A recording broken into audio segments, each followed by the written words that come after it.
తెలంగాణలో ఫిరాయింపుల అంశం కాకరేపుతుంది. పార్టీ మారిన ఎమ్మెల్యేలపై బీఆర్ఎస్ నేతల విమర్శలు కొనసాగుతూనే ఉన్నాయి. ఫిరాయింపుల్లో ముందు వరుసలో ఉన్న కడియం శ్రీహరి ఏ పార్టీలో ఉన్నానో చెప్పలేని పరిస్థితి ఉందని ఎద్దేవా చేశారు. బీఆర్ఎస్ నేత రాజయ్య అభివృద్ధి కోసమే పార్టీ మారనని చెప్తున్న కడియం శ్రీహరికి అభివృద్ధి ఇప్పుడు గుర్తుకు వచ్చిందా అని ప్రశ్నించారు.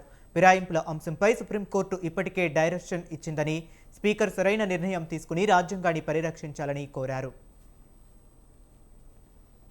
అభివృద్ధి కోసమే కాంగ్రెస్ పార్టీలోకి పోయానని చెప్పేసి స్వయంగా మాట్లాడడం జరిగింది.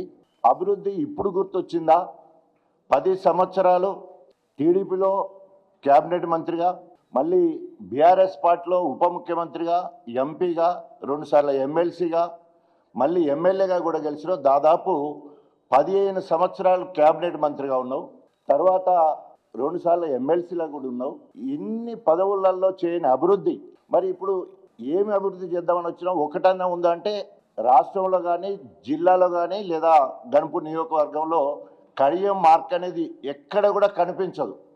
గణపురం నియోజకవర్గాన్ని కానీ జిల్లాకు కానీ ఏ కార్యక్రమాలు చేయలేదు.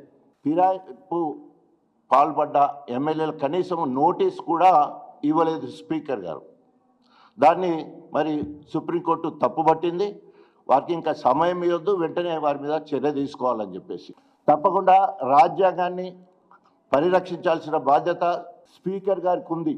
అంబేద్కర్ గారి మీద ఏమాత్రం గౌరవం ఉన్నా కూడా తప్పకుండా ఫిరాయింపు పాల్పడ్డ ఎమ్మెల్యే మీద వెంటనే చర్య తీసుకోవాలని డిమాండ్ చేస్తున్నాం.